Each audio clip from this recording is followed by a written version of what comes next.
Isn't it all relative to your culture, to your upbringing? Well, Harry replies, yes, okay, fine, but not all views are equally valid. How long would Dumbledore last in Uganda at this very moment? Do you guys know about Uganda? And homosexuals in Uganda? And they're promoting, like, prison for homosexuals, even death, perhaps? Like, anyway. Well, so you can talk about cultural relativism, but I mean, that's just wrong. You can't just kill someone because they're homosexual or have same-sex attraction. I mean, that's outrageous. He says, but it was the Christians who inspired them in that belief. Well, that's a very wrong understanding of Christianity, but it's the Christians who certainly have a rationale to say you can't do that. That's against their dignity as persons. And I can give a coherent argument for that. Dumbledore has rights. Dumbledore should be given every respect. If I was a cultural relativist, I'd have to say, I'm sorry, that's just the way they do things in Uganda. I don't want to say that. Well, what about, okay, that's fine, but then if they really cared about the dignity of the person, the Vatican could sell off all its riches. It could buy condoms for the Ugandans. Then it would be showing that it cares. Think about Dean Thomas. I think he's from South Africa. You know, the guy who used to go out with Jenny? Anyway.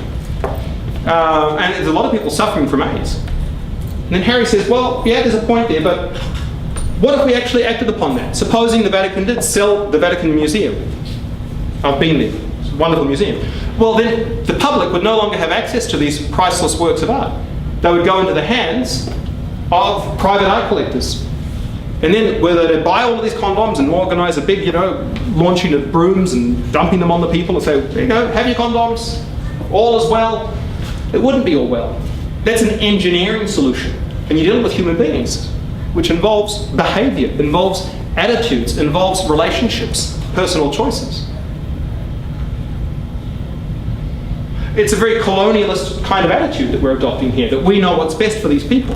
So on the one hand, you've got cultural relativism, but on the other hand, we've got our neo-colonialism, where we say, well, look, really, if they're obeying the church, these poor, ignorant people, well, hang on a second, they can make their own choices too, in that respect.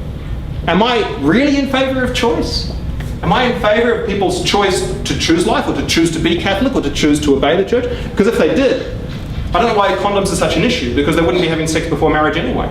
Look, people are weak, and they give in to things. But if they're going to ignore the church on that one, I don't know why they wouldn't ignore them on the phone. Anyway, but then you could say it's a bit more complicated because the church has a role to play in society. It's a bit more complicated. But isn't it a question more, I think, of encouraging fidelity? Can't be done. Can't be done. Well, what does it say about the human person? That we are a purely responsive organism. That we don't make free choices. Stimulus response, that's it. Well, that's one worldview, but it's not one that I take. Harry says, well, that's not responsible. And anyhow, aren't the major problems in Africa malaria, roundworm? Aren't they responsible for the deaths of so many Africans? What money are we investing in this? What are we doing for genuine health problems? AIDS is a big problem. But isn't malaria also a big problem? Isn't roundworm a big problem? What are we doing for those in those areas? Why do we not have the same concern? There's a bit of us involved in all of this. Well, what about Rita Skeeter? What does she say about these things? And Hermione says, well, if Rita Skeeter was Pope, maybe she would say something. Why can't Rita Skeeter be Pope? Is that the solution as well? I don't know. That's not the identity of the Catholic Church, says Harry. The church sees the hierarchy, if you will, not in terms of power, but in terms of service. In what way is any person, man or woman, denied the opportunity to serve in the church? In what way are people in the church made to feel second rate if they choose to stay at home, be they a man or a woman, as a father or a mother? And many women, aren't they saints? Ah, yes, but that's the theory of the whore and the virgin, says Hermione. I've read my feminism. I know my feminism. It's all written by men.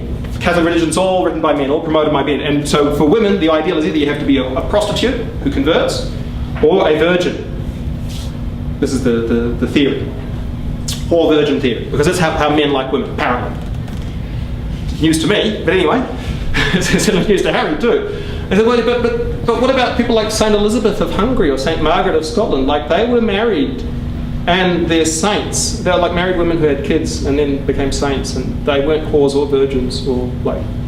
In fact, like, most of the women I know in the church and all the list of saints, and there's lots of women in there, and they're not whores or virgins.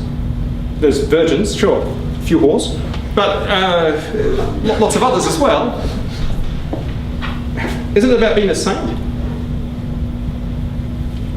And Hermione says, Harry, we'll just have to agree to disagree. I think all your learning has driven you mad. You've been brainwashed by that sect. And I'll leave it there for any questions, if I haven't brainwashed you well enough.